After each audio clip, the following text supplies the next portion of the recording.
Les amis, bonjour à tous et à toutes. Soyez les bienvenus à ce moment de prière, à ce moment de partage, ce moment de grâce. Nous allons déjà demander la présence de Dieu par l'intercession de Marie au milieu de nous. Au nom du Père, du Fils et du Saint-Esprit. Amen. Dieu, nous te louons, nous te bénissons, nous t'adorons. Tu es notre Seigneur, tu es notre Maître. Tu es celui qui vient nous guérir. Tu es celui qui vient à notre rencontre.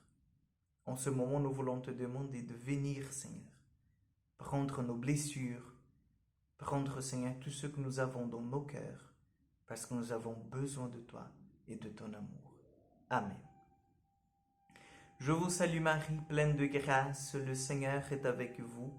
Vous êtes bénie entre toutes les femmes, Jésus, le fruit de vos entrailles, est béni. Sainte Marie, Mère de Dieu, priez pour nous pauvres pécheurs, maintenant et à l'heure de notre mort. Amen. Notre-Dame de la sagesse, priez pour nous. Chers amis, aujourd'hui nous allons méditer l'évangile de Luc, chapitre 9, versets 18 au 22.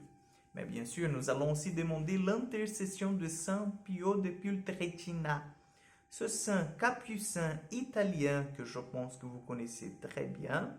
C'est un saint qui a vécu de manière vraiment très humble et simple dans son couvent. Il était prêtre aussi, il a mis dans le cœur de son ministère sacerdotal la célébration de la messe, c'est-à-dire l'Eucharistie et le sacrement de la confession. Donc c'était les deux choses que le Père Pio il a beaucoup réalisé, donc les messes et les confessions, et les gens se convertissaient lorsque venaient se confesser avec lui, lorsque venaient participer à une de ces messes.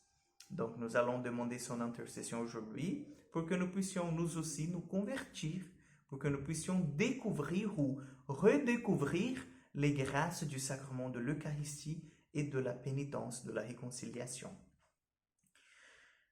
Luc 9, 18 au 22. En ce jour-là, Jésus était en prière à l'écart. Comme ses disciples étaient là, il les interrogea. Au dire de foule, qui suis-je? Ils répondirent Jean le Baptiste, mais pour d'autres Élie, et pour d'autres un prophète d'autrefois qui serait ressuscité. Jésus leur demanda, et vous, que dites-vous? Pour vous, qui suis-je? Alors Pierre prit la parole et dit, le Christ, le Messie de Dieu. Mais Jésus, avec autorité, leur défendit vivement de le dire à personne et déclara, il faut que le Fils de l'homme souffre beaucoup, qu'il soit rejeté par les anciens, les grands prêtres, les scribes, qu'il soit tué et que le troisième jour, il ressuscite. Acclamons la parole de Dieu. La parole du Seigneur aujourd'hui, dans cet évangile, vient nous poser une question très profonde. Qui suis-je? C'est Jésus aujourd'hui qui s'adresse à chacun de nous. Qui suis-je? Qui suis-je pour vous, pour être plus précis? Parce que les questions commencent d'abord au dire de foule. Qui suis-je? Donc, pour les gens qui sont à l'extérieur, pour les gens qui me voient, ou qui m'ont vu une, deux fois, voilà, pour eux, vous avez entendu quelque chose. Je pense que vous avez bien compris que ces gens, ils parlent de moi. Alors, qu'est-ce qu'ils pensent de moi? À leur avis, je suis qui? Donc, les disciples viennent et disent, ben oui, quelques-uns disent que voilà, donc ils pensent que tu es un prophète. Donc, ils prennent un titre général. Voilà, un prophète. Quelqu'un qui est venu, qui nous parle de Dieu, qui nous parle voilà, de sa parole, qui nous parle de la conversion. D'autres disent, mais non, ils pensent que tu es Élie. Un peu plus précis. Élie, ce personnage biblique qui est en fait le symbole par excellence de la prophétie.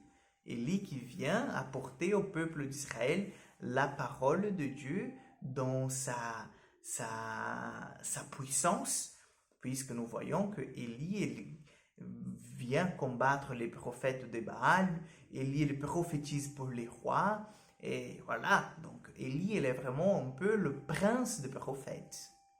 Et Jésus se tourne vers eux et dit, mais pour vous? Et pour vous, qui suis-je? La question aujourd'hui, chers frères et sœurs, elle est précise. Parce que Pierre vient et dit, voilà, tu es le Messie, le Fils de Dieu. Et Jésus dit, mais il ne faut pas que tu racontes aux gens. Hein. Si tu l'as bien découvert, c'est bien ça, mais il ne faut pas que tu racontes aux gens.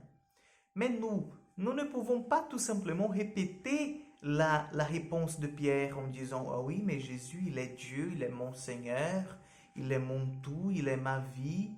Non, c'est la question aujourd'hui, elle doit résonner dans le plus profond de notre cœur. Qui est Jésus pour moi? Qui est Jésus pour moi? Que la réponse ne soit pas toute faite, les réponses qu'on a entendues au caté, ou parce qu'on a entendu notre maman dire, ou notre grand-mère. Pour moi, avec mon expérience, avec mon âge, tout ce que j'ai déjà vécu avec le Seigneur, les difficultés que nous avons traversées ensemble, pour moi, qui est Jésus? Qui est Jésus? Nous sommes invités à répondre aujourd'hui devant le Seigneur, qui est Jésus pour nous? Donc je vous invite à passer toute cette journée avec cette question dans votre cœur. Que le Seigneur vous aide à découvrir son visage, son identité dans votre âme, dans votre cœur. Amen. Le Seigneur soit avec vous. Que Dieu Tout-Puissant vous bénisse et vous garde, le Père, le Fils et le Saint-Esprit. Amen. Bonne journée à vous, que Dieu soit toujours à côté de vous et que vous puissiez découvrir le visage d'amour et de paix de Jésus. Amen.